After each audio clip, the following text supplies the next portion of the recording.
I'm a little upset with Gisele Bundchen, supermodel, because she said after Tom won the Super Bowl, Brady admitted, she came up and said, what do you have to prove? And I'm like, it's not about just that. Like, she's going to be a supermodel forever. She has nothing to prove. It's like, if you are great at something and you're well compensated, nobody's running the Rolling Stones off the stage. Nobody's running Metallica and Denzel off the stage. Oh, my God. Why are we rushing to get rid of Brady, the greatest American patriot, the greatest American football hero? Greatest American patriot. Okay. All right. Yeah, listen, there's two people in America that need to retire. Tom Brady and Colin Cowherd, and both for me. Tom Brady, because I'm sick of him, and Colin Cowherd, because I've been waiting for that seat for, you talked about years together. I've been with you for 5 years. Just keep signing contract extensions. Yeah, I agree with Gisele. And unlike, listen, maybe, I don't think Denzel still does his own stunts. I don't, the Rolling Stones, no one's hitting Mick Jagger with a guitar when he walks off the stage. I think Tom should really consider it. I think I heard Tom's interview with James Corden, talked about throwing that trophy. That could have gone terribly for him. Walk off on a high note, Tom. I know nobody's talking about it, but listen, I think Gisele Bundchen makes some really, really strong points. And I'm really, once again, Colin, you ended last week's interview with a non-question question about Tom Brady, and you're starting this week's. There was no question there. It's just an excuse for you to make me watch these highlights again, which I don't want to watch. So can we please move on? By the way, you see Nick's haircut today? Look how sharp Nick looks. He looks really good. Well, that's because his wife does that for a living, right? Thanks. She's all right. All right, so Joy and I laugh about Dak Prescott. It's the story that won't end. It's like that movie Gettysburg. It's like 7 hours. I'm like, could the story end with Dak? You have a belief on how the Dak Prescott thing is going to end. What is it? Yeah, I don't know why it took me this long to have this epiphany, but Dak's not signing an extension. And he's not going to sign an extension because he shouldn't. So, Colin, here's the thing. From 2016 until 2022, do you know which NFL player has guaranteed himself the most money? It's Kirk Cousins. $192 million cash money. Kirk Cousins will have been compensated from 2016 through 2022 unless the Vikings cut him in the next 20 days. If he's on the roster by, I think it's March 27th, next year's salary, meaning the 2022 salary, gets locked in fully guaranteed. And it's because he played the franchise tag game and won. And so once you get franchise tagged the one time at the quarterback position, if you can stomach it for the second time, you are just essentially guaranteed to be able to sign the perfect contract, which is what Cousins did the first time with the Vikings, and then he was able to parlay that into a second contract with the Vikings, both of which de facto fully guaranteed. So I don't think Dak's going to blink. I think Dak's going to say, you paid me $31 million last year. You're going to have to pay me $37 million this year, and then I'm going to be able to either sign with you or with anybody on my terms. And so I think the Cowboys misplayed this hand. I think they believed what, to be fair to them, I believed, which was right before last season, I thought Dak would blink. I thought right before last season, Dak would say, come on, all right, I'll take whatever the best last offer is. I need to get paid. And he didn't do it. He didn't do it 2 years ago. He didn't do it last year. And now I think he has all the leverage in the world to just say, franchise tag me, that's fine. And then I'm going to get a 4-year, $160 million fully guaranteed contract from somebody. So yesterday I did something, and nothing ever gets, in fact, I predicted it on the show with Joy Taylor. I said, this won't be contextualized and people will not understand this.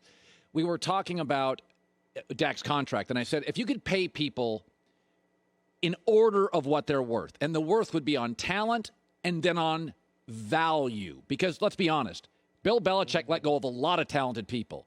He never let go of super valuable people. There's a big difference. I've worked with a lot of people in my business who are talented, you get let go. Companies don't let go of valuable people.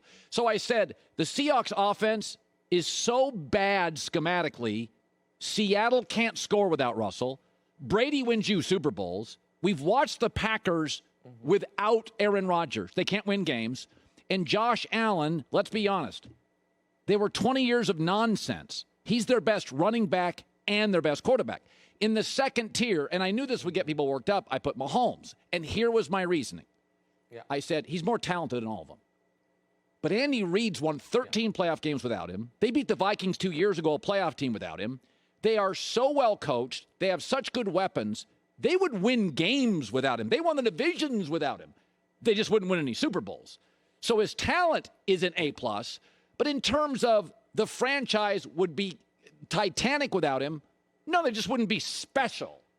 And everybody looked at that and went, I'm literally canceling you. And I thought, is that an outrageous opinion? Yes, it's an outrageous opinion. Okay. And also, I really like what you did there, which is one of my favorite moves at the very beginning, which is I'm being attacked for this opinion, not because it's a terrible one, but because people don't understand how brilliant it is. I go to that move a lot.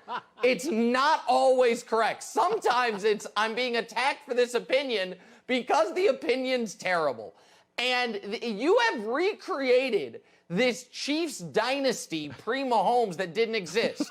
In the Chiefs, from Joe Montana's retirement until the day Patrick Mahomes started his first game, the Chiefs won one playoff game.